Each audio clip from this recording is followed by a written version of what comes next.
केजरीवालांचं सरकार दिल्ली विकासासाठी बाधक ठरलं. माजी मंत्री सुधीर मुनगंटीवार यांची टीका. दिल्ली विधानसभा निवडणुकीच्या निकालावर प्रतिक्रिया देताना भाजप नेते सुधीर मुनगंटीवार यांनी अरविंद केजरीवाल यांच्या कारभारावर टीका केली. गेल्या 10 वर्षात केजरीवालांनी दिल्लीमध्ये सरकार चालवण्याचा जो प्रयत्न केला तो दिल्लीच्या विकासामध्ये अडथळा ठरणारा होता. त्यामुळे या निवडणुकीचा निकाल आनंददायक आहे असं त्यांनी सांगितलं. ते पुढे म्हणाले, राज्य चालवण्याचा त्यांचा प्रयत्न विकास आणि प्रगतीला अडथळा आणणारा ठरलाय. तेलंगणा, आंध्र प्रदेश आणि आता दिल्लीतील निकालांनी स्पष्ट केलंय की देशाच्या प्रगतीचा संकल्प करणारा आणि आर्थिक स्थिरतेला महत्त्व देणारा पक्षच विजय मिळवतो. दिल्लीच्या भविष्यातील विकासावर बोलताना मुनगंटीवार म्हणाले, आता देशाची राजधानी दिल्ली प्रगतीपथावर जाईल. केजरीवाल यांनी असत्याला सत्य करण्याचा प्रयत्न केला, मात्र जनतेनं त्यांना योग्य उत्तर दिलंय. दिल्लीतील निवडणुकीचा प्रभाव बिहारमध्येही दिसून येईल असं सांगताना मुनगंटीवार म्हणाले, दिल्ली जिंकलो तर देशही जिंकणार. बिहारमध्ये नितीश कुमार यांच्या मोठ्या संख्येने जागा निवडून येतील. मुनगंटीवार यांनी काँग्रेसच्या पराभवावरही निशाणा साधला. ते म्हणाले, कोणताही नापास झालेला विद्यार्थी असं म्हणत नाही की मी बुद्धिमान नव्हतो म्हणून नापास झालो. कर्नाटक आणि झारखंडमध्ये जेव्हा विजय मिळतो तेव्हा काही वाटत नाही, पण महाराष्ट्रात पराभव झाल्यावर वेगवेगळं स्पष्टीकरण दिलं जातं असंही ते म्हणाले. काँग्रेस एवढं मागे हो एकच जागा आहे. दिल्लीमध्ये भाजपची मुसंडी पाहायला मिळते. मोठा विजयाच्या दिशेने भाजपची वाटचाल. आनंदाची बाब आहे. गेले 10 वर्ष ज्या पद्धतीने दिल्लीमध्ये केजरीवालांनी सरकार चालवण्याचा प्रयत्न केला तो निश्चितपणे दिल्लीच्या विकासामध्ये एक बाधा ठरणारा होता. सर्व फुकट देऊन राज्य चालवण्याचा जो प्रयत्न त्यांनी केला तो प्रयत्न आम्हाला विकास आणि प्रगतीमध्ये निश्चितच आडकाठी टाकणारा आहे. आणि म्हणून तुम्ही बघितलं असेल, तेलंगणा, त्यानंतर आंध्र आणि आता दिल्ली यामधून मतदारांनी हे सांगितलं की देशाच्या प्रगतीचा संकल्प करणारा, $5 ट्रिलियन इकॉनॉमीचा संकल्प करून त्यासाठी कष्ट आणि मेहनत करणारा असे पक्ष, असे विचार विजयी झाले पाहिजे. आणि आता डबल इंजिनचं सरकार दिल्लीत आल्यानंतर मला विश्वास आहे की आमच्या देशाची ही राजधानी वेगाने प्रगतीपथावर जाईल. आणि केजरीवालांचं जे असत्य कथन करत सरकार आणण्याचा जो 2दा प्रयत्न त्यांनी यशस्वी केला त्याला जनतेने आता योग्य समर्पक मतदानातून उत्तर दिलं. 25 वर्षानंतर विजयाकडे वाटचाल करताय, किती महत्वाचं वाटतं आणि यातनं काय मेसेज येईल असं वाटतं इतर राज्याच्या? अरे दिल्ली जीते तो आगे देश में हर राज्य जीतेगा.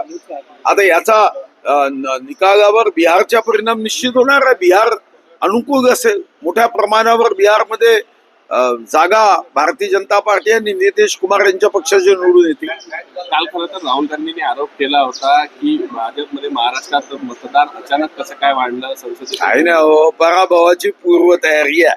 तुम्ही तुमच्या परिसरामध्ये नापास होणारे विद्यार्थी असतील ना, एक नापास होणारा विद्यार्थी दाखवा की मी बुद्धिमान नाही म्हणून नापास झालो, सिलेबसच्या बाहेरचे प्रश्न आले, अशाच पद्धतीचं सांगितलं जातं.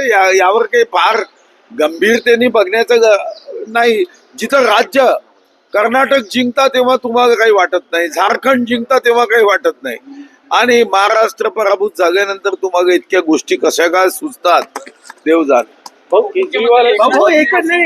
काँग्रेसला फक्त एक जागेवर आघाडी आहे आता. काय सांगणार, पानिपत झालं काँग्रेसचं दिल्लीमध्ये? असं आहे, कोणत्याही पक्षाचं पानिपत झालं असं मी म्हणणार नाही. हे जैसा कर्म करेगा वैसा फल देगा मतदार. त्यांनी ज्या पद्धतीचं कर्म केलं तसं मतदार फळ देतोय. हो, केजरीवाल सुरुवातीपासून पिछाडीवर आहेत. 78 मतांनी ते मागे गेले होते. त्यामुळे आप तर थोडा मुख्यमंत्री म्हणजे माजी मुख्यमंत्र्यांनाही दिल्लीच्या जनतेने नाकारले. ज्यानी ज्यानी दारूचा हात पकडला, आता दारूचा द हा माणसाला दानवाचा द करतो. त्यांनी दारूच्या ह्याच्यात जे स्कॅम केलं ना, ते स्कॅम हे निश्चितपणे लोकांना आवडत नाही. एकनाथ शिंदे साहेबांनी रात्री अमित शहाची दिल्लीत जाऊन भेट घेतल्याची माहिती आहे. पालकमंत्री पदावरून कुठेतरी नाराजी आहे, त्या संदर्भात चर्चा त्यांच्यासोबत केली. मला तर काही अमित भाई बोलले नाही, एकनाथ शिंदेही बोलले नाही. त्यामुळे त्या दोघांच्या चर्चेवर मी काय प्रतिक्रिया देणार आहे? कशावर चर्चा झाली, कशाची राजी नाराजी मला वाटत नाही यावर काही मी प्रतिक्रिया द्यावा. आज भाऊ, महाग- लाडकी बहीण योजनेमध्ये आता स्क्रुटिनी होत आहे, त्याला घेऊन महिलांमध्ये प्रचंड नाराजी आहे की निवडणुकीच्या तोंडावर आधी सांगायचं होतं की या योजनेचा लाभ नेमका कोणाला मिळेल, आणि आता सगळ्यांना लाभ मिळाल्यानंतर पैसे न देण्यामुळे नाराजी पाहायला मिळाली. आधी सांगितलं नाही असं कोणी सांगितलं का? अहो, कोणती योजना होते त्याच्या निकषाशिवाय होते का? ती योजना सुरू झाली तेव्हा 1001% त्याचे निकष ठरले होते की 4 चाकी व्हेकल नसावं, इन्कम टॅक्स पेअर नसावा, तो सरकारी नोकरीत नसावा, आमदार खासदार नसावा. हे तर निकष तेव्हाच ठरले होते. हा, फक्त तेव्हा जेव्हा अर्ज केलेत तेव्हा स्क्रुटिनी करायसाठी जो कालावधी होता तो कमी होता. ना निकष बदलले, ना आत्ता कोणी अडचण यावी असे निकष तयार केले. निकष तेव्हाही होते. जर तुम्हाला माहिती आहे की हा निकष आहे आणि तुम्ही अर्ज भरला तर चूक कोणाची? सरकारची आहे का? नाही आहे. हो, वाल्मिक कराडचा आका म्हणजे धनंजय मुंडे असा गौप्यस्फोट जो आहे तो यांनी केलेला आहे मात्र करुणा मुंडे यांनी.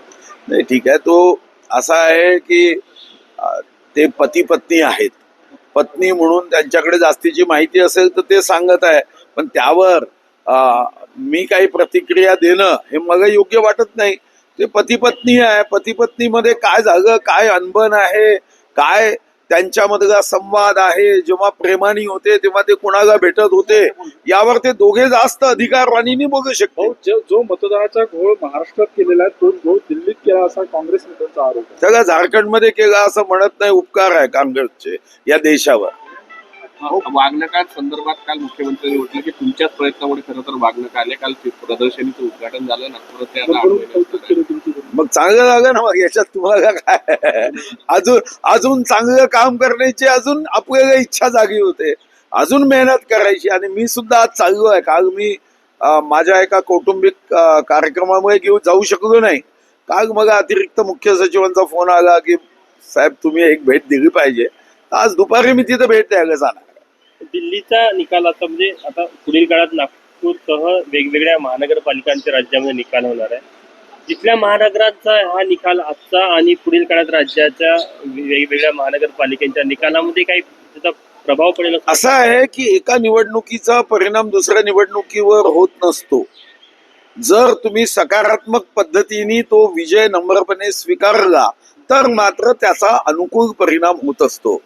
लोकसभेमध्ये काँग्रेसला किंवा महाविकास आघाडीला अनुकूल असे निकाल आले, पण त्यांनी तो अहंकाराने स्वीकारला आणि त्यानंतर होणाऱ्या बरोबर 6 महिन्याच्या निवडणुकीनंतर मतदारांनी त्याच्या विपरीत निकाल दिला. म्हणून कोणत्याच निकालाचा कोणत्या निकालाशी तसा दुरान्वय संबंध नसतो. तुम्ही कसे वागता, तुम्ही जनतेच्या हितासाठी काय कल्पना मांडता, तुम्ही जनतेच्या विकासाच्या साठी प्रगतीसाठी काय संकल्प करता, यावर हे सर्व निकाल अवलंबून असतात. क्या आप इंटीरियर के बारे में सोच रहे हैं पर डिज़ाइन फाइनल नहीं कर पा रहे? होम इंटीरियर या ऑफिस इंटीरियर, किसी भी डिज़ाइन आइडिया को रियलिटी में कैसे बदले, आज हम ये जानेंगे इंडस्ट्री एक्सपर्ट्स से।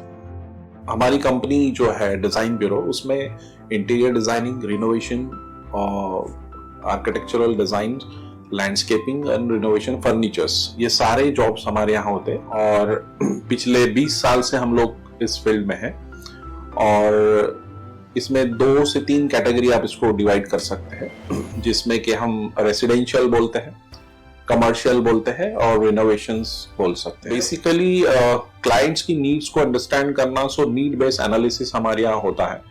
सो क्लाइंट्स के लिए हम लोग परफेक्ट इसलिए हो जाते हैं या हम उनके लिए दोबारा या किसी क्लाइंट्स के लिए हम चौथी बार काम कर रहे हैं because of their confidence with us, कि वो हमारे ऊपर रिलाई करते हैं। हम लोग अमित यूनिवर्सिटी को पहले से ही जानते थे, तो उनको हमने बुला के उनको जो स्ट्रक्चर है यहाँ पे ब्रिक्स वर्क चल रहा था तभी से उनको कांटेक्ट किया, उन्हीं को जगह दिखाई, उनको स्पेस डिजाइन करने के हिसाब से कांटेक्ट किया, उन्होंने डिजाइन बना के दिया काफी अच्छा। जो भी उसमें जो भी चेंजेस थे उनको वर्कआउट किया हमने, जब जो मटेरियल लेना था वो साथ में हमारे आए, सिलेक्शन के लिए आए, वो जो भी सारा सिलेक्शन उन्होंने काफी अच्छे से करवाया जो भी, उसके बाद में जो एक्सपेक्ट था उससे ज्यादा बेटर ऑफिस उन्होंने बनवाया। कि बजट अगर आपका लिमिटेड है तो लिमिटेड बजट में भी आप एक अच्छा इंटीरियर कर सकते हैं, ये हमारा विश्वास है। और हमारे क्लाइंट्स के लिए हम वही दे रहे हैं और उसी से हमारा क्लाइंटल बड़ा है। हर क्लाइंट की एक अलग स्टोरी होती है, उनका एक अलग रिक्वायरमेंट्स होता है। कई बार ये सारा मिस आउट हो जाता है, हम अपने डिज़ाइन उन पे लादते हैं, वो नहीं होना चाहिए। उनको क्या चाहिए वो हम डिलीवर कर सकते हैं, बस वो उनके बारे में हमको समझना पड़ेगा। तो हमारे इसमें हम एक ही बोलते हैं कि ड्रीम कम्स ट्रू। आप ड्रीम देख रहे हो, हम उनको फुलफिल करेंगे, वो हमारी रिस्पॉन्सिबिलिटी है।